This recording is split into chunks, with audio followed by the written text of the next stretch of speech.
इल्ज़ाम लगा रहे हैं पाकिस्तान की फ़ौज पर कि जो हमने आपको हेलीकॉप्टर जंग के लिए दिए, आप उन हेलीकॉप्टर्स और उस असर से पाकिस्तान के लोगों पर गोलियां चला रहे हैं। ये नवाज शरीफ साहब ने कहा। ये मिस एडवेंचर है कश्मीर को आज़ाद कराना।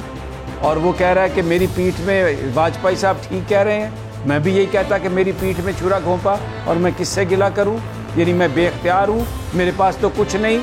मुतालबा वो होता है जब आप कहते हैं कि जाग पंजाबी जाग, तेरी पग नूं लग गया दाग। ये भी आपने तहरीक बनाई, आपको सबको पता है। और फिर आपकी आइडियोलॉजी वो होती है जब मोहसिन डावर को आप अपने साथ मिनिस्टर बना लेते हैं। सब्सक्राइब करें और बेल दबाएं ताकि कोई खबर रह न जाए। अस्सलाम वालेकुम नाज़रीन, मैं आपका मेज़बान समी इब्राहिम और आप देख रहे हैं प्रोग्राम तज्ज़िया। मेरे साथ अलीना इलियास हैं, हमारी को एंकर, और फ़खर रहमान साहब बड़े मारूफ सहाफ़ी हैं, उन्होंने हमें स्काइप के ज़रिए ज्वाइन किया है।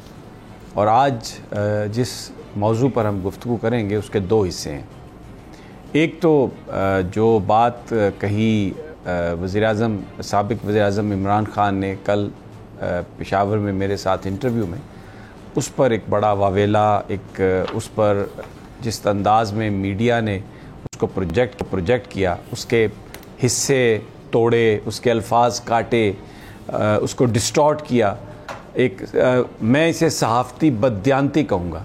और इसमें जो मैंने आज देखा, इतने बड़े बड़े नाम, इतने बड़े बड़े चैनल जो बहुत दावा करते हैं कि वो रिस्पॉन्सिबल जर्नलिज़म करते हैं, लेकिन उन्होंने इमरान खान साहब का बयान बिल्कुल उसको, यानी उसकी जो कहा था एक्चुअली, उसको पूरी की हैसियत को ही तब्दील करने की कोशिश की और हिस्से उसके काट कर एक ऐसा बयान बना दिया कि शायद ये इमरान खान साहब की ख्वाहिश है कि पाकिस्तान के 3 हिस्से हो जाएं, शायद उनकी ये ख्वाहिश है खुदा न खास्ता कि पाकिस्तान की आर्मी कमज़ोर हो जाए, शायद उनकी ये ख्वाहिश है खुदा न खास्ता कि पाकिस्तान डी न्यूक्लियराइज हो जाए और फिर यूक्रेन की तरह हो। एक ख़दशे का उन्होंने इजहार किया कि इस वक्त जो इक़्तिसादी सूरत हाल है वो अगर इसी तरीके से चलती रही, और ये जो इम्पोर्टेड गवर्नमेंट है, क्योंकि ये कैपेबल नहीं है, इसका एजेंडा कुछ और है, इसके लॉयल्टी किसी और के साथ है, तो उससे जो पाकिस्तान की मज़ीद जो इक़्तिसादी बदहाली होगी, उसका सबसे बड़ा जो अफेक्टीज उसके होंगे वो पाकिस्तान की फ़ौज हो सकती है। और खुदा न खास्ता अगर हमारी फ़ौज, जो कि एक बड़ी मजबूत फ़ौज है, अगर उसमें रिसोर्सेज की वजह से, इक़्तिसादी सूरत हाल की वजह से अगर फ़ंड्स के कट लगाए जाएँ, तो फिर क्या होगा कि ब्लैकमेल करने के लिए अमेरिका आएगा और वो ब्लैकमेल करेगा पाकिस्तान को उसके न्यूक्लियर प्रोग्राम पर।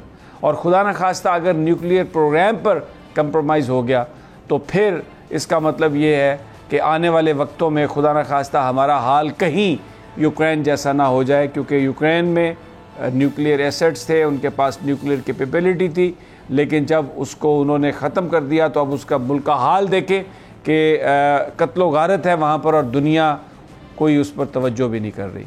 ये सारी सूरत हाल में दुश्मन ने मंसूबा बना रखा है। इमरान खान साहब का कहना था कि वो पाकिस्तान को हिस्सों में तकसीम करना चाहता है, और इसमें अमेरिका और इसराइल और इंडिया इसमें शामिल होंगे। ये वो बात थी जो उन्होंने कही पाकिस्तानी अवाम को वॉर्न करने के लिए कि इस वक्त तमाम इदारे ट्रायल पर हैं, और अगर इलेक्शंस के ज़रिए पाकिस्तान के लोगों को ये मौका नहीं दिया गया कि वो फैसला करें कि आने वाले वक्तों में उनके हुक्मरान कौन होंगे, तो ये इम्पोर्टेड गवर्नमेंट जो है, इसमें ना कैपेबिलिटी है, ना इनके पास वो कॉन्फिडेंस है, ना इनके पास वो मैंडेट है। ये इस मुल्क को तबाही और बर्बादी के दहाने पर ले जाएंगे। और हमने खुद इंटरव्यू किया था शमशाद अहमद साहब का। आई होप कि हमारी टीम के पास है, वो अगर नहीं भी है तो मैं इनसे रिक्वेस्ट करूँगा कि वो उसको पुराना, हम ही ने उनका इंटरव्यू किया था। उसमें शहबाज शरीफ जो अब पाकिस्तान के वज़ीर-ए-आज़म हैं, बतौर वज़ीर आला पंजाब, जब वो अपने भाई के साथ 1998 में गए अमेरिका, और उस वक्त वो ये पाकिस्तान की फ़ौज के ख़िलाफ़ वावेला कर रहे थे कि हमारी हुकूमत को फ़ौज जो है ये ख़त्म करना चाहती है, तो इन्होंने CTBT पर साइन करने की यकीन दहानी करा दी थी। और इस बात को शमशाद अहमद साहब ने बयान किया कि कैसे उन्होंने इसको अनडू किया, वगरना पाकिस्तान उसमें फंस गया था। बतौर वज़ीर आला पंजाब, जिसका कोई CTBT से पाकिस्तान के न्यूक्लियर एसेट से, पाकिस्तान के न्यूक्लियर प्रोग्राम से कोई ताल्लुक ही नहीं है, लेकिन क्योंकि वज़ीर आज़म के भाई थे तो इन्होंने कहा कि CTBT पर हम साइन कर देंगे। यानी पाकिस्तान का न्यूक्लियर प्रोग्राम 1998 में शहबाज शरीफ साहब कंप्रोमाइज करने के लिए अमेरिका से वादे कर रहे थे। अब अगर ये कहा जाए कि हमारा nuclear programme is not in safe hands, तो वो कैसे गलत है। मैं ये आपको इंटरव्यू सुना देता हूँ। सबसे पहले जो शमशाद साहब ने बात कही थी मेरे साथ गुफ्तगू करते हुए लाहौर में अपनी रिहाइशगाह पर आज से चंद माह कबल, आइए वो हिस्सा शमशाद साहब के इंटरव्यू का हम देख लेते हैं। मेरा लंच था स्टोक एल्बर्ट ने स्टेट डिपार्टमेंट में किया हुआ। मैं गया तो वो मुझे जफ्फी मार के मिला। मैंने बड़ा हैरान हुआ कि अमेरिकन तो जफ्फी नहीं पाते थे आमतौर पर। कहता है well we are very happy. मैं कहा व्हाट हैपेंड? कहता है so finally you have committed. मैं कहा व्हाट? कहता है your prime minister is accepted to sign CTBT। तो they got the impression from his conversation कि वो मान गया है। जो तो खामोशी जो होता है वो नीम रजा वाली बात, उसने जो सवाल जब किया उसने जवाब नहीं दिया, कहता है गल मान गई।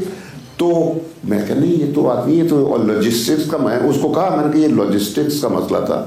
वहाँ तुम लोग सब उसके पास बैठे थे, यहाँ प्राइम मिनिस्टर से मैं और रियाज होकर बहुत दूर बैठे थे, तो वहाँ वो बंदे नहीं थे जो तुम्हारे बंदे थे, तो ये मैं रिजेक्ट करता हूँ। कहते नहीं बट शहबाज शरीफ उसने कह दिया बिल्कुल ठीक है।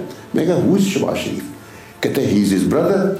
मैंने कहा so what, he has nothing to do with national security.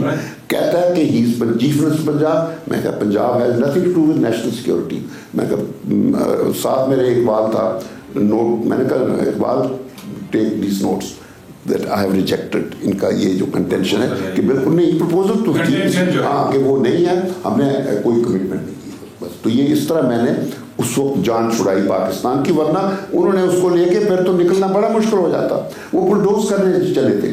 तो ये अनरिलेटेड बंदों को जब आप लेके जाते हैं वो यही होता है। ये आपने शमशाद साहब की गुफ्तगू सुनी कि किस तरीके से शहबाज शरीफ पाकिस्तान के इतने अहम प्रोग्राम के हवाले से एक कंप्रोमाइज़ करने जा रहे थे, और वज़ारत दाखिला में वज़ारत ख़ारजा के जो सेक्रेटरी थे उन्होंने इसको किस तरीके से अंडू किया। डेफिनेटली ये जो हमारे सियासतदान इस मुल्क को खुदा न खास्ता बेचने की या उसके मफादात पर सौदा करने की कोशिश करते हैं, तो हमारे जो काबिल, लायक और प्रोफेशनल जो हमारे ब्यूरोक्रेट्स हैं वो पाकिस्तान को हमेशा बचाते भी हैं, और इस ब्यूरोक्रेसी को इन्होंने बदनाम भी किया हुआ है और इसको काम भी नहीं करने देते। क्रेडिट जो है वो सारा ख़ुद लेने की कोशिश करते हैं और डिसक्रेडिट हमारे ब्यूरोक्रेट्स को करते हैं। लेकिन आपने ये देखा शमशाद साहब एक ब्यूरोक्रेट जिन्होंने किस तरीके से पाकिस्तान के इतने अहम मामले को बचाया, और शहबाज शरीफ जो वहाँ पर सौदा कर रहे थे पाकिस्तान के न्यूक्लियर प्रोग्राम का, वो उन्होंने उसको रोका क्योंकि वो उस वक्त उनके पास कोई ओहदा नहीं था। आज सूरत हाल मुख्तलिफ है, आज वो वज़ीर आज़म हैं, आज उनके पास इख्तियार है। बड़ा सवाल है ना कि वज़ीर आज़म जब वो बने हैं किस तरीके से बने हैं, अमेरिका ने बनाया है, किसने बनाया उनको वज़ीर आज़म। और अगर आज शहबाज शरीफ कोई सौदा करते हैं तो फिर कौन उसका ज़िम्मेदार होगा?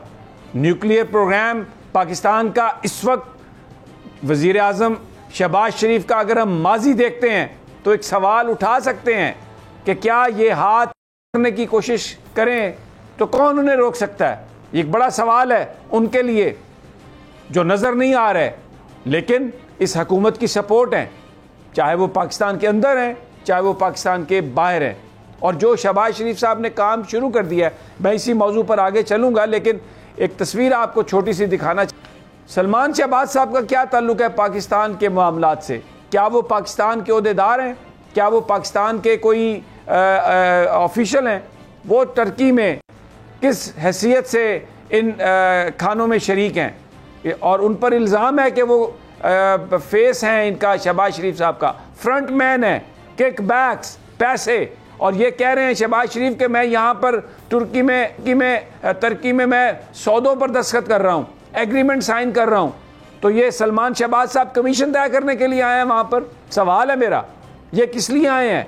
कौन से सौदे हुए हैं, कौन से एग्रीमेंट हुए हैं, किस पार्टी को गए हैं, सलमान शहबाज किस हैसियत से हैं, क्या आप वहाँ पर फिर दोबारा, क्योंकि चौधरी गुलाम हुसैन ने एक बात कही, टीवी पर बात कही कि जो $20 बिलियन थे चाइना की तरफ से आए, उसमें से आधे जो हैं वो शरीफ ख़ानदान या उनकी कंपनियां खा गई हैं। उन्होंने ये इल्ज़ाम लगाया, उन्होंने ये बात की है, कोई इसकी क्लैरिफिकेशन नहीं दे रहा। तो अब ये सलमान शहबाज वहाँ पर शरीक है मीटिंग्स में, तो ये अब फिर कमीशन लेने के लिए आए हैं। एक बड़ा सवाल है। फ़खर रहमान, ज़रा कुछ बयान फरमाइएगा। आप टर्की के मामलात को बड़ी गहरी नज़र से देखते हैं। सौदे करने आया हूँ और सलमान शहबाज वहाँ पर है, और शहबाज शरीफ साहब 1998 में पाकिस्तान के न्यूक्लियर प्रोग्राम पर कंप्रोमाइज़ करने के लिए तैयार थे अमेरिका के साथ। शमशाद साहब ने उनको रोका, इस एफर्ट को उन्होंने अंडू किया। क्या कहेंगे आप? जी समीर साहब, बहुत शुक्रिया। पहले तो ये जो पाकिस्तान के न्यूक्लियर प्रोग्राम के और न्यूक्लियर एसेट्स के बारे में बात जो है, ये सूरत हाल इंतहाई अलार्मिंग हो चुकी है। मैं खुद भी ज़ाती तौर पर आपको अपनी इंफॉर्मेशन जो है वो मैं शेयर कर रहा हूँ।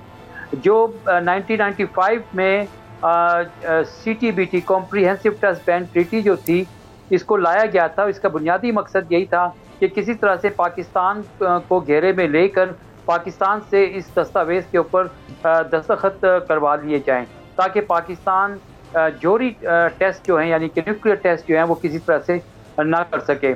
इस ज़िमन में अमेरिका की तरफ से चंद $बिलियन की जो ऑफ़र जो थी वो उस वक़्त पाकिस्तान को दी गई थी। लेकिन माजी में जिस तरह से पाकिस्तान के जो वफादार लोग हैं, उनकी एफर्ट्स की वजह से ये मंसूबा जो था नाकाम हो गया था। जो शहबाज शरीफ साहब हैं, इनकी जानिब से जब ये जो बात शमशाद अहमद साहब ने बताई थी आपको, ये बिल्कुल सही है। शहबाज शरीफ साहब जो थे, वो एक वक्त ऐसा आया था उन दिनों में जब पाकिस्तान की खारजा पॉलिसी के हवाले से ब्लंट किस्म के बयानात जो थे वो दे रहे थे। अफगानिस्तान के कंटेक्स्ट में उन्होंने एक बड़ा बयान भी उस वक्त दिया था। तो पाकिस्तान के जो जोहरी असासों को इस वक्त जो थ्रेट है, और जिस तरह साबिक वज़ीर आज़म इमरान खान ने ये बात की है, मुझे भी अपने ज़राए से ये बात मालूम, जो मरासला आया था उसके अंदर भी कुछ इस तरह की बात जो है वो मौजूद है। पाकिस्तान को यही धमकी लगाई गई थी कि पाकिस्तान ने अगर अमेरिका की बात ना मानी, रूस से दूरी इख्तियार ना की, चीन का जो CPEC के मंसूबे हैं, चीन के साथ जो है अपने ताल्लुकात को एक हद तक ना लिमिट किया, तो पाकिस्तान के 3 टुकड़े जो हैं वो कर दिए जाएंगे और पाकिस्तान को इस तरह की माशी दलदल में धकेल दिया जाएगा कि फिर पाकिस्तान को यूनाइटेड नेशन की सिक्योरिटी काउंसिल की एक करारदाद के ज़रिए से मजबूर कर दिया जाएगा कि अगर उसने माशी तौर पर सर्वाइव करना है तो वो अपने जोहरी असासे जो हैं वो जो इंटरनेशनल एटॉमिक एनर्जी एजेंसी है उसको उसके हैंड ओवर करे। तो ये एक बहुत बड़ी गेम जो है वो शुरू हो चुकी है और पाकिस्तान की कौमी सलामती को इस वक्त शदीद खतरात लाक हो चुके हैं। जिस तरह से IMF का प्रोग्राम एक्सेप्ट किया गया है और जिस तरह से महंगाई का तूफ़ान जो है वो आना शुरू हो गया है, तो आप देखेंगे कि ये तूफ़ान जो है ना सिर्फ आपके दीगर सूबों में शिद्दत इख्तियार करेगा, बल्कि मरकज़ के साथ जो सूबों के ताल्लुकात हैं उसके अंदर भी कशीदगी का बाइस बनेगा। अच्छा, ऑलरेडी आपको ये बात मालूम है। फ़खर, मैं आपने बड़ी इंपॉर्टेंट बात कही। आपने कहा कि वो जो साइफ़र है, जो सफारती मरासला है, जो पाकिस्तान के सफ़ीर ने अमेरिका से भेजा जब डोनाल्ड लू ने उनसे बात की, आप ये फरमा रहे हैं कि उसमें भी धमकी के तौर पर ये है कि पाकिस्तान के 3 टुकड़े हो सकते हैं या पाकिस्तान के 3 हिस्से किए जा सकते हैं।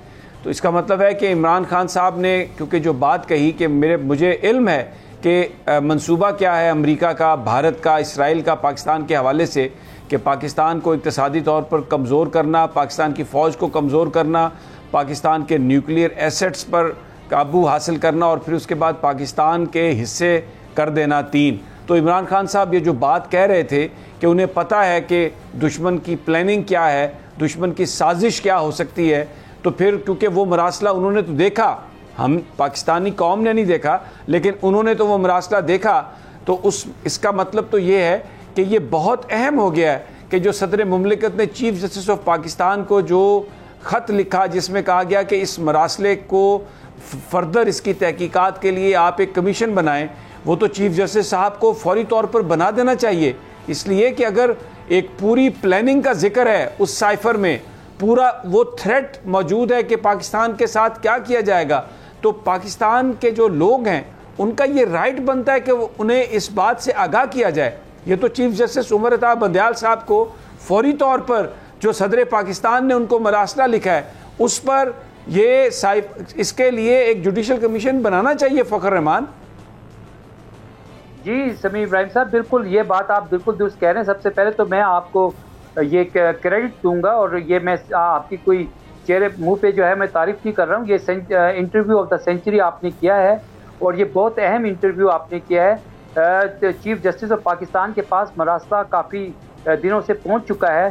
अभी तक उस मरासले को उन्होंने पढ़ा है या नहीं पढ़ा ये हम यकीन से नहीं कह सकते, लेकिन ये पाकिस्तान के आइन के तहत उन्होंने जो हलफ उठाया हुआ है उसके तहत उनकी एक आइनी जिम्मेदारी बनती है। मैं आपको ये बात यकीन से कह रहा हूँ कि जो इंतहाई काबिल एतमाद ज़राए हैं उनसे ये बात मालूम हुई है कि अमेरिकन ने जो इस दफ़ा प्रोग्राम बनाया था उनका ये था कि पाकिस्तान में अगर माशाल्लाह लगता है तो वो लगे, जो उनके अहदाफ हैं, जो उनके मकासद हैं वो उनको हासिल करना चाहते हैं और उसके अंदर किसी भी किस्म की कोई भी रुकावट वो नहीं चाहते। उनको एक यस मैन हुकूमत थी, वो सरकार थी, चाहे वो एक सिविल की जो हुकूमत है उसके से हो या एक मिलिट्री हुकूमत जो है उसकी शक्ल में हो। ये बिल्कुल बात अपनी जगह पर दुरुस्त है। मैं आपको बिल्कुल वासूक से कह रहा हूँ ये हम सब की जिम्मेदारी है कि पाकिस्तान को जो इस वक्त सिक्योरिटी के शदीद तरीन खतरात लाक हैं इसमें हम सब की एक कौमी जिम्मेदारी बनती है कि हम यक आवाज़ होकर पाकिस्तान को जो आइंदा जो सूरत हाल बनने जा रही है उससे बचाएं, क्योंकि ये हमारा कौमी फ़र्ज है। यहाँ पे साफत नहीं, यहाँ पे हमारी कौमी जिम्मेदारी शुरू हो जाती है। और मैं आपको बता रहा हूँ कि पाकिस्तान को एक शदीद किस्म की माशी दलदल में धकेलने की पूरी मनसूबाबंदी है, क्योंकि ये लोग जो इस वक्त इक़्तिदार में बैठे हैं इनके सारे मफादात जो हैं वो बाहर हैं, इनका पाकिस्तान से कोई लेना देना नहीं है। इन्होंने यहाँ से उठना है और चले जाना है और सिर्फ आवाम भुगतेगी। मैं आपको एक और तारीखी बात भी बताना चाहता हूँ कि जनरल राय शरीफ जो चीफ ऑफ आर्मी स्टाफ थे वो बरतानिया गए थे और वहाँ पर उन्होंने जाके MI6 और MI5 के जो लोग थे उनसे मुलाकात की थी और बाकायदा उसकी प्रेस रिलीज जारी की गई थी। उनको बरमला कहा था कि पाकिस्तान के अंदर जो बलोच लिबरेशन आर्मी है और इंसर्जेंट जो है इनको जो वो माली मदद फराहम कर रहे हैं इसको रोका जाए, नहीं तो इसके शदीद उनको नताइज भुगतना होंगे। इसी तरह से सिंध के अंदर और इसी तरह से आपके ट्राइबल एरिया के अंदर जो पख्तून के हवाले से नेशनलिस्ट मूवमेंट को हवा देने की कोशिश हो रही है, ये सारे वो अज़ाइम हैं जो इस वक्त पहुंच गए हैं। और पाकिस्तान के एक फौजी तर्जुमान ने आज से कुछ अरसे पहले अपनी ब्रीफिंग में हमें ये बात वाज़ेह तौर पर कही थी कि पाकिस्तान एक ऐसे थ्रेशोल्ड पे खड़ा है जहाँ से पाकिस्तान या तो कामयाबी की बुलंदियों पे चला जाएगा या पाकिस्तान फिर एक गहरी गहराई में चला जाएगा। ठीक हो गया। अच्छा, एक और बड़ी इंपॉर्टेंट बात मैं आज जिक्र करना चाहता हूँ। हमारी टीम प्रोग्राम के अगले हिस्से में उसका वो अभी हम आपको दिखा देंगे। आज जिस अंदाज में यूक्रेन को जो पाकिस्तान ने इमदाद भेजी है, जिस अंदाज में पाकिस्तान के स्टेट मीडिया ने, पाकिस्तान टेलीविज़न ने उसको लाइव कट किया, यूक्रेनियन एम्बेसडर वहाँ पर थे और उसके बाद जो हिना रबानी खर साहबा हैं हमारी वज़ीर ममलिकत, वो वहाँ पर मौजूद थी, तकारीर हुई और उसमें बहुत ज़्यादा इसको प्रोजेक्ट किया गया। इसके पीछे शायद अपने अमरीकी आकाओं को खुश करने का मकसद भी था। उनको ये बताया जाए कि अब हम इसमें कोई शक नहीं कि जो जंग में जो इलाके मुतासर हैं वहाँ पर मदद भेजना अच्छी बात है, लेकिन उसको इस अंदाज में प्रोजेक्ट किया गया। हमारे स्टेट मीडिया ने उसको इस तरीके से प्रोजेक्ट किया कि ये तासुर दिया जा सके अमेरिका को खुश करने के लिए, अपने आकाओं को खुश करने के लिए और ये तासुर देने के लिए कि अब हम शायद रूस के साथ उस तरह नहीं हैं, हम अब यूक्रेन के साथ हैं, हम यूक्रेन की मदद कर रहे हैं। और यही अमेरिका की डिमांड थी, यही अमेरिका कह रहा था कि आप यूक्रेन के साथ खड़े हों, आप रूस से दूर हों। तो जो आका कह रहे थे यहाँ पर उनके नौकर वो सब कुछ कर रहे हैं, वो इनके जो यहाँ पर जो इम्पोर्टेड गवर्नमेंट है वो सब कुछ ये कर रही है। ये बड़ी एक सिग्निफिकेंट आज मैंने देखा कि स्टेट हमारा जो टीवी है PTV, कुछ और चैनल्स ने भी उसको कट किया। तो ये जो एक दिखाने का मकसद था, ये बैरूनी आकाओं को इसका मकसद खुश करना था और ये बताना था कि अब हम यूक्रेन की तरफ जा रहे हैं, रूस से हम दूर हो गए हैं। अब मैं इसी हवाले से जो इमरान खान साहब के इंटरव्यू को तरोड़ मरोड़ के पेश किया गया और कहा गया कि जनाब उन्होंने ये जो बात कही है पाकिस्तान के हवाले से ये तो बड़ी गद्दारी है, उस पर जो येलो जर्नलिज्म हुई वो बाद में मैं बात करूँगा। लेकिन सबसे पहले जो लोग ये बातें कर रहे हैं, जिन लोगों ने आज ये बातें कही इमरान खान के बारे में, ज़रा मैं उनका आपको चेहरा दिखाना चाहता हूँ कि वो लोग माजी में क्या बातें करते रहे हैं। सबसे पहले तो मैं आपको नवाज शरीफ साहब की वो गुफ्तगू सुनवा देता हूँ, जो इस पूरी ये जो सारी ये भानुमती का कुंभा है, इसके वो सरबराह हैं, जहाँ पर काबीना मिलने जाती है, जहाँ पर उनसे पूरी सलाह ली जाती है, and he is the one who is calling shots. जनाब क्या कहते हैं पाकिस्तान की फ़ौज के बारे में कि पाकिस्तान, ये खुद ही आप सुन लीजिए कि पेट कैसे हमने काट के पाला और आप क्या कर रहे हैं। आइए सुनिए, और इस तकरीर के बाद कोई उन पर पर्चा दर्ज नहीं हुआ। आइए जी।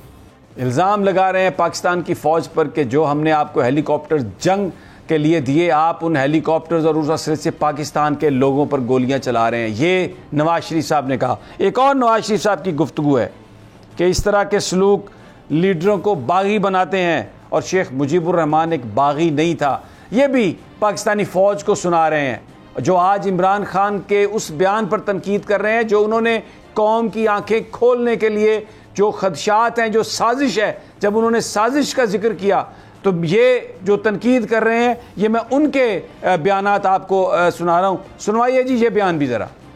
ये धमकियाँ कि जनाब और शेख मुजीब बागी नहीं थे और ये आपके रवैये ने उनको बागी बनाया, ये किसको कह रहे थे? वो समझ रहे हैं किसको कह रहे थे। मुझे यहाँ पर एक ब्रेक लेनी है, लेकिन जब मैं वापस आता हूँ तो मैं आपको वो गुफ्तगू सुनवाऊँगा नवाज शरीफ की, जिसमें वो ये कह रहे हैं कि मेरी पीठ में छुरा घोंपा पाकिस्तान की फ़ौज ने। ये वो एक गुफ्तगू है जिसमें उनका ये लुकमा है। आइए ब्रेक पर जाते हैं और जब वापस आते हैं तो यहीं से गुफ्तगू का आगाज़ करेंगे।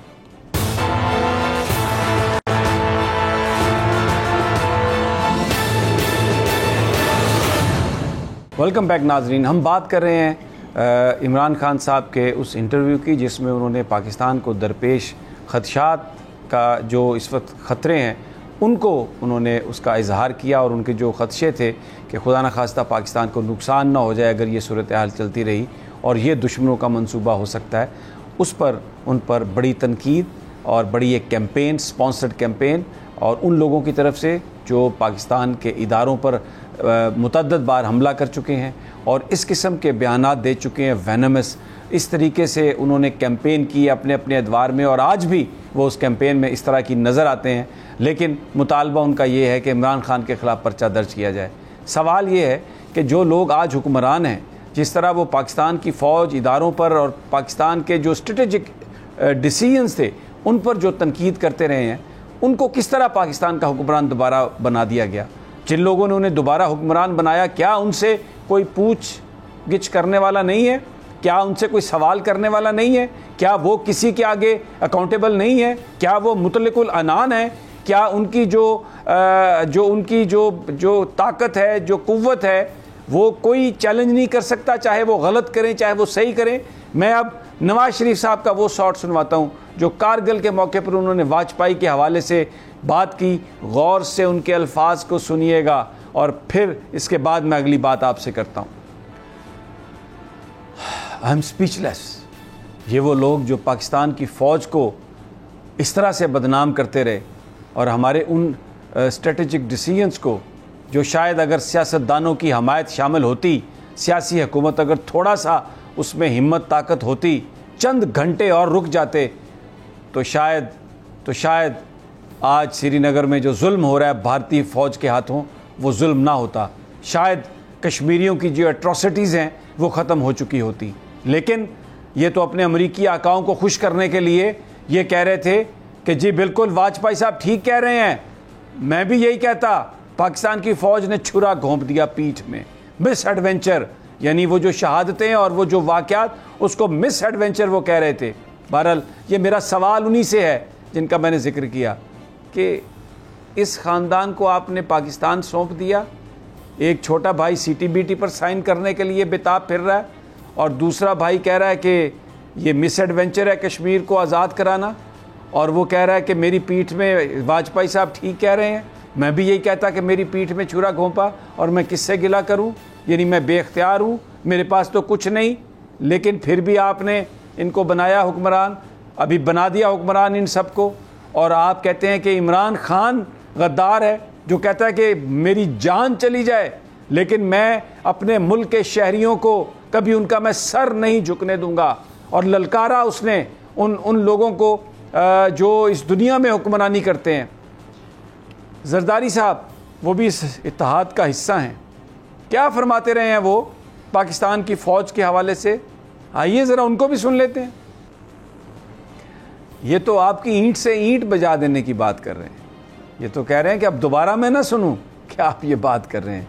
लेकिन इस हुकूमत का न सिर्फ हिस्सा हैं बल्कि बताया जाता है कि अब तो यही हैं PDM के राब्ताकार, अब तो जो बात भी किसी ने करनी है इन्हीं से होनी है और इन्होंने ही ओके करनी है, तो फिर ये सारी चलेगी आगे। तो बड़ा एक सवाल है कि कौन लोग हैं ये, कहाँ से आ गए, किसने उनको ये सारा इख्तियार दे दिया। बिलावल भुट्टो की मैं बात आपको सुनवा देता हूँ, उनकी बात भी सुन लें, बिलावल की गुफ्तगू। अच्छा वो अभी आप इसको रेडी कर लें, मैं आपको अय्याज सादक साहब की गुफ्तगू सुना देता हूँ जो उन्होंने कौमी असम्बली में फरमाई। मैं सिर्फ इस पर हंसी सकता हूँ। पाकिस्तान की फ़ौज, पाकिस्तानियों के कभी भारत के सामने ना कभी उनको पसीने आ सकते हैं, ना कभी उनकी टांगें काँप सकती हैं। हमारे जो जवान हैं उन्होंने जिस तरह इस मुल्क का दिफ़ा किया है, हमारी फ़ौज ने जिस तरह से इसका दिफ़ा किया है, पाकिस्तानी अवाम, पाकिस्तानी कौम का दिल अपनी फ़ौज के साथ धड़कता है और किसी में इतनी हिम्मत नहीं कि वो पाकिस्तान की तरफ मैली आंख उठा के देख सके। और इमरान खान यही बात कह रहा था कि यही हमारी मजबूत फ़ौज है, किसी की हिम्मत नहीं है कि पाकिस्तान की तरफ मैली आंख करके वो देख सके।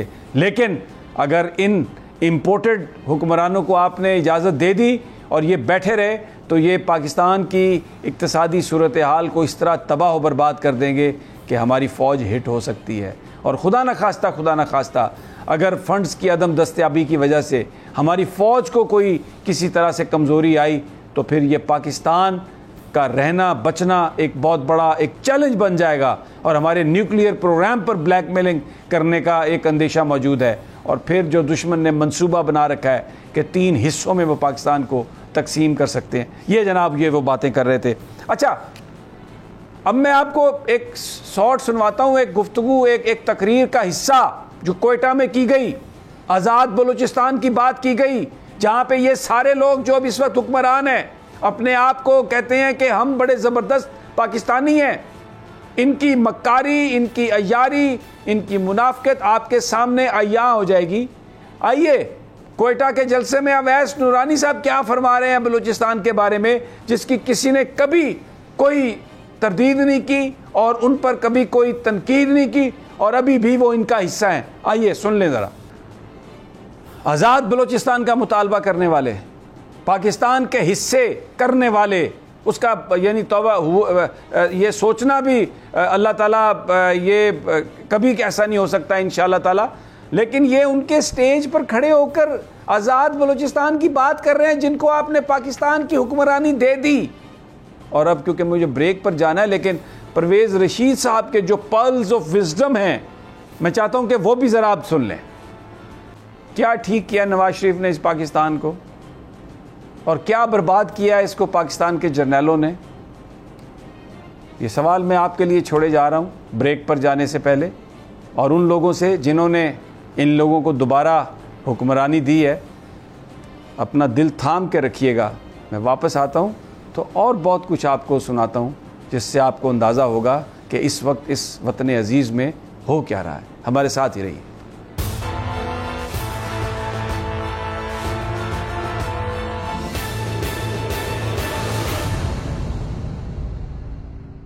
वेलकम बैक नाज़रीन। पाकिस्तान की इस वक्त जो सूरत हाल है उस पर हम बात कर रहे हैं।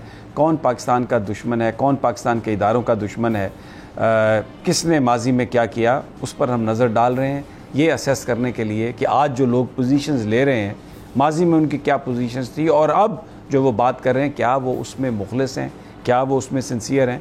बहुत कुछ है मेरे पास कहने सुनने दिखाने के लिए, लेकिन मैं क्योंकि अब ये आखिरी सेगमेंट है, अब मैं ज़रा ज़र्द सहाफ़त पर बात करता हूँ कि जिस तरीके से ये बयान तोड़ा गया। चैनल्स ने ट्रांसमिशन, सबसे पहले जियो आया और उन्होंने जनाब एक ट्रांसमिशन, बड़े बड़े नाम उनके, शाहज़ेब खानज़ादा साहब, सलीम साफ़ी साहब, बड़े मोतबर नाम हैं सहाफ़त के। इसी तरह मुनीब फ़ारूक साहब, बड़े वो भी ज़बरदस्त यंग एंकर हैं।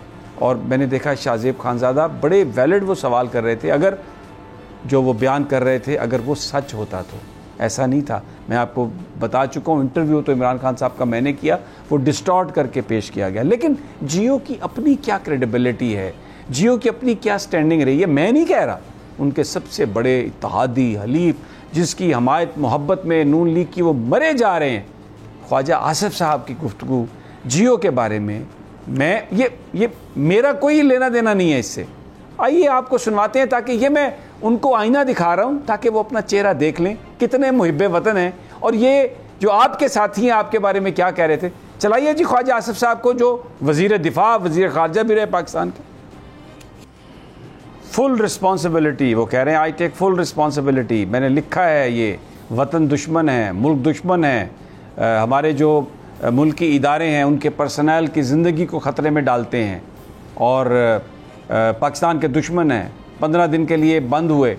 और ख्वाजा आसिफ साहब कह रहे हैं, मैं नहीं कह रहा, हम आपको वो दिखा देते हैं। बड़ा बुरा हुआ, हम सब ने कंडम किया हामिद मीर साहब पर जो हमला था, गलत था, किसी को ऐसा नहीं होना चाहिए, किसी इदारे को बंद भी नहीं करना चाहिए। और मैं यहाँ पर बैठकर किसी को कोई हुब्बुल वतनी का सर्टिफिकेट, मेरी कोई अहलियत नहीं है ये काम करने की, लेकिन बयानिए का जवाब बयानिए से। मैं ये सवाल कर रहा हूँ जियो से कि आज आप पाकिस्तान के नाम पर एक झूठा प्रोपेगेंडा, वो इंटरव्यू जो हमने किया इमरान खान साहब का, उसको डिस्टॉर्ट करके आप ये कह रहे हैं कि इमरान ने पाकिस्तान दुश्मनी की, तो आप हम पर भी इल्ज़ाम लगा रहे हैं कि शायद हम पाकिस्तान के दुश्मनों को प्रमोट कर रहे हैं। तो फिर आपको आपका चेहरा दिखाना तो ज़रूरी है ना कि आप असल में क्या हैं। आपका खुब से बातन मैं क्या कह सकता हूँ, लेकिन ये आप देखिए कि इन्होंने किस तरह ISI के ख़िलाफ़ कैंपेन चलाई। थोड़ी सी सिर्फ उसकी हम तस्वीरें कुछ दिखाएंगे, किस तरह ये पाकिस्तान की ISI के सरबराह की तस्वीरें इन्होंने शाया की, लाल रंग से उनके जो है ना उनके इर्द गिर्द उनके चेहरे को उस पर वो गोल दायरा उसके ऊपर लगाया, ये सारी कैंपेन की। और ख्वाजा हामिद मीर पर हमारा सहाफ़ी है, दोस्त है, भाई है, उस पर खुदा न खास्ता या किसी सहाफ़ी पर भी कोई बात होगी तो हम बिल्कुल उसके दिफा में खड़े होंगे, उसकी मजम्मत करेंगे अगर कोई उसके ख़िलाफ़ कोई हरकत होगी या कोई बात होगी। और हमने किया है यहाँ पर इसी स्क्रीन पर, असद तूर के लिए प्रोग्राम किया है, मतीउल्लाह जान के लिए प्रोग्राम किया है, हामिद मीर का जो ऑफेयर हुआ था प्रोग्राम, उस पर हमने आवाज़ उठाई और ये कहा कि हम इसके लिए एहतजाज करेंगे। आज भी इससे कतई नज़र कि हमें क्या कहा जा रहा है, हम आज़ादी सहाफ़त के लिए पर्सनल लाइक्स डिसलाइक से अलहदा होके हट के हम उनके साथ खड़े होंगे और उनके लिए हम बात करेंगे। Alina, if you want to say something. अच्छा समीर साहब, आपने एक बात की प्रोग्राम के दरमियान में, आपने कहा कि सवाल नहीं हुए, सवाल तो हुए और सबने सवाल किए। इमरान खान साहब का कल जब आप इंटरव्यू कर रहे थे तो इमरान खान साहब ने भी सवाल किया, तो आगे से जवाब आया कि साजिश नहीं हुई। इसके बाद हमने देखा कि नेशनल सिक्योरिटी कमेटी के 2 मीटिंग्स भी हुई, उसके बाद एलामिया वगैरह भी उधर से जारी हुआ, उसमें भी ये था कि साजिश नहीं हुई। अगर साजिश नहीं हुई है तो मसला किस चीज़ का, इतना रिएक्शन किस चीज़ के ऊपर आ रहा है। दूसरी बात यह है कि कल अगर आप खान साहब को गौर से सुने तो वो मुतालबा नहीं कर रहे हैं, वो खदशात का बता रहे हैं कि ये हो सकता है अगर हमने चीज़ों को कंट्रोल ना किया। मुतालबा वो होता है जब सिंध से आसिफ अली जरदारी साहब या बिलावल भुट्टो साहब ये कहते हैं कि भाई सिंधु देश बनाना है, ये है मुतालबा जो वो करते आ रहे हैं, तहरीक भी बनाई उन्होंने, सब कुछ किया। मुतालबा वो होता है जब आप कहते हैं कि जाग पंजाबी जाग, तेरी पग नूं लग गया दाग, ये भी आपने तहरीक बनाई, आपको सबको पता है। और फिर आपकी आइडियोलॉजी वो होती है जब मोहसिन डावर को आप अपने साथ मिनिस्टर बना लेते हैं। तो ये तो सवाल उठते हैं, लेकिन खान साहब ने, जो मैं कहना चाह रही हूँ बात, कल के अपने इंटरव्यू में खदशात का इजहार किया है, मुतालबा नहीं किया। ठीक हो गया, बिल्कुल। अब फखर रहमान, आप इस पर कुछ, ये जो इस वक्त जर्द सहाफ़त, मैं तो ये कहा है कि यूनिवर्सिटीज़ को जहाँ पर जर्नलिज्म की तालीम दी जाती है, जर्द सहाफ़त जब सिखाने की बात करें तो ये जो कल रात जियो ने किया अपने मेन एंकर्स को लगा के और पूरी ट्रांसमिशंस करके, उसको बतौर एक केस जो है ना, टेस्ट केस जिसे हम कहते हैं, वो शामिल करना चाहिए निसाब में कि ये होती है येलो जर्नलिज्म, ये होती है जर्द सहाफ़त, क्योंकि ये एक क्लासिक एग्जाम्पल है जो मैंने देखी। जी समीर साहब, वैसे तो जो आपने बातें की मैं आपसे इत्तेफाक करता हूँ, लेकिन मेरा अपना नज़रिया ये है कि कल जब मुंबई का अटैक हुआ था तो जियो के इदारे ने किस किस्म का रोल प्ले किया था ये पूरी दुनिया ने देखा था।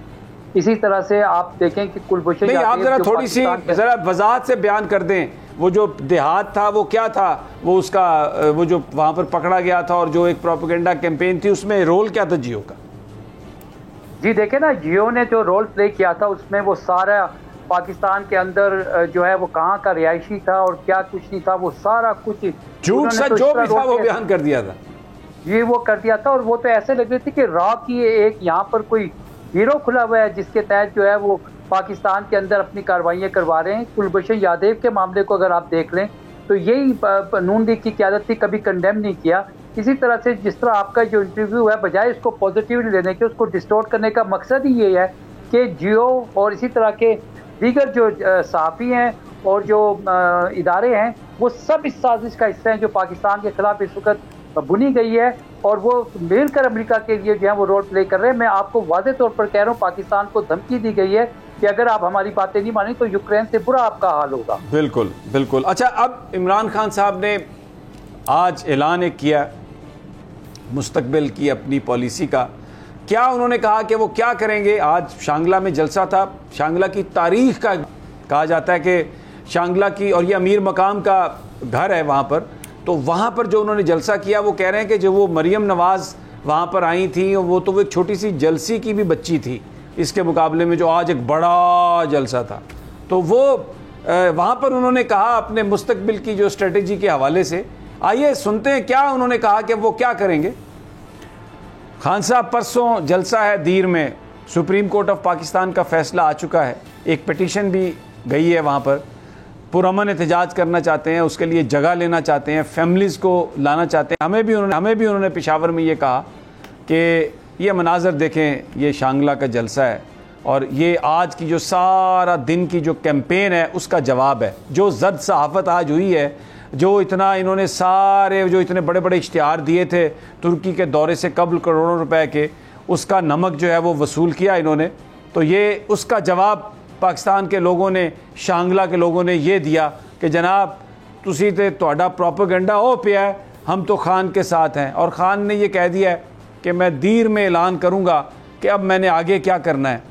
तो फ़खर रहमान ये बचेंगे तो नहीं, ये तो जो भूत है इनका रात को उठ बैठते हैं, ख्वाबों में नींद नहीं आती इन्हें। मुझे एक बता रहा था, एक हमारा दोस्त है PMLN का, वो कह रहा था कि यार इतने करोड़ों रुपए लगाने हैं इलेक्शन में, अब समझ नहीं आ रही क्या करें, किधर जाएं, क्योंकि ये तो जो हल्के में जाते हैं तो वहाँ पर जो जूतियाँ पड़ती हैं उसके बाद हिम्मत नहीं होती, लेकिन अब क्या करें फ़खर? बिल्कुल समी साहब, जो तमाम इमरान खान के खिलाफ ये जो PTM का टोला जो है ये बिल्कुल डर रहा है, इनको लर्जा तारी हुआ है कि इसीलिए ये इलेक्शन में जाना नहीं चाहते। लेकिन इनका काउंटडाउन शुरू हो चुका है और आवाम इनको भरपूर तरीके से मुस्तरद कर देगी। और जिस कौमी फ़र्ज की अदायगी में इमरान खान आवाम से अपील कर रहे हैं, आवाम उनका भरपूर साथ देगी। और ये जो इम्पोर्टेड गवर्नमेंट है, ये जो बाहर से अमेरिका की एक गुलाम हुकूमत है, इसका खात्मा जल्द होगा। और पाकिस्तान की आवाम, पाकिस्तान की चाहे सलामती का मामला हो, पाकिस्तान की चाहे माशी तरक्की का मामला हो, इन तमाम साजिशों को ठोकर मार के समंदर में बहा देगी। आप देखेंगे कि पाकिस्तान की कौम जो है बड़ी बाशऊर है और वो किसी सूरत पाकिस्तान को सौदा नहीं होने देगी। बहुत बहुत शुक्रिया फ़खर रहमान। और अलीना आपका भी कल इमरान खान साहब ने एक बात कही कि लोग सोशल मीडिया की वजह से बहुत बाखबर हैं और हर चीज़ पर उन्होंने नज़र रखी हुई है। एस्टैब्लिशमेंट भी ट्रायल पर है, हमारे जो सियासी जमातें हैं वो भी ट्रायल पर हैं, लोग हमारी अदालतों को भी देख रहे हैं और इतने बाशऊर हैं कि उन्हें न कुछ बताने की ज़रूरत है और ना ही वो किसी झूठे प्रोपेगेंडे में आएंगे। अक्लमंद के लिए इशारा काफ़ी है।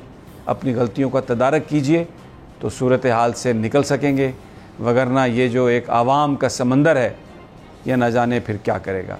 इजाज़त दीजिए, इंशाल्लाह कल फिर मुलाकात होगी अल्लाह ने के बाद।